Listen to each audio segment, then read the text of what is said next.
Allez, dans le Q&A question-réponse du Tesla Investor 2023, ils ont annoncé officiellement la construction d'une Gigafactory au Mexique.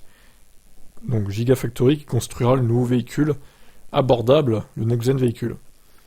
Alors moi je me pose déjà la question, combien de temps va prendre la construction de cette usine? Et est-ce qu'ils vont attendre vraiment que l'usine soit finie de construire pour construire donc la nouvelle voiture? Mais combien de temps ça va prendre du coup? Ça se fait pas en un clin d'œil construire une usine. Donc cette voiture au final elle va arriver combien? En 2025, 2026? Franchement c'est long quoi. Il semblait que la journée des investisseurs allait se terminer sans nouvelles annonces d'une Gigafactory, mais le PDG Elon Musk n'a pas déçu, révélant que la société construirait une Gigafactory de véhicules au Mexique. Pendant des mois, il y a eu des rumeurs selon lesquelles Tesla était sur le point de conclure un accord pour construire Giga Mexique. Ces rumeurs ont culminé cette semaine, lorsque le président, bon voilà, ça on passe, à la fin de la présentation de la journée des investisseurs et juste avant la séance de questions-réponses, Musk a confirmé la nouvelle en annonçant que Giga Mexique sera construit à Monterrey. La nouvelle usine construira le véhicule de nouvelle génération, qui n'a pas encore été révélé, mais plus de détails sur la plateforme ont été partagés aujourd'hui, lors de la journée des investisseurs.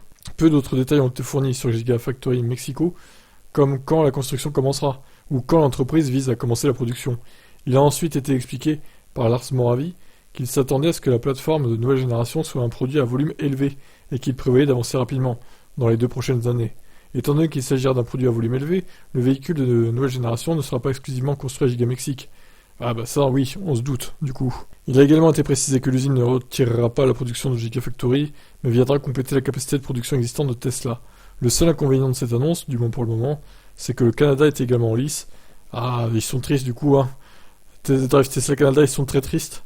Il semble maintenant qu'un véhicule Gigafactory au nord de la frontière est hors de question, mais un autre type d'installation comme une usine de batterie pourrait encore se produire au Canada. Voilà, bon, bah écoutez, voilà. Alors, vous me dites dans les commentaires, c'était pas le lieu pour annoncer la nouvelle voiture. Alors, moi, je suis pas d'accord, encore une fois. Ils pouvaient très bien l'annoncer, la présenter un peu, voir un peu combien il y aurait de batterie, l'autonomie estimée, sans donner de chiffres précis, donner quelques indications sur la taille du véhicule, sans pour autant ouvrir les réservations. Et qu'est-ce qu'ils ont fait quand ils ont présenté la Model 3? C'était ça. Alors, c'était pas un Tesla Investor Day, mais bon, quand même. Ils les ont pas ouvert tout de suite, les réservations de la Model 3, hein. Ils ont présenté le modèle, ils ont dit ça arrivera voilà, dans longtemps, dans 2 ans, et puis voilà quoi. Je suis désolé, je maintiens qu'ils auraient pu faire pareil. Là, on m'enlèvera pas d'idée ça. Ils l'ont pas fait, bon bah tant pis, mais bon. Pour moi c'est une erreur. C'est une erreur de leur part, parce que au final les gens vont se détourner encore une fois des véhicules en dessous de 30 000 euros, ils vont les voir ailleurs. Hein. Ils vont pas attendre que Tesla arrive. Ça fait perdre des clients potentiels selon moi. Après bon, voilà, c'est un vaste débat. J'espère qu'ils la présenteront cette année, mais bon j'y crois pas trop du coup. Hein. Je vous laisse commenter.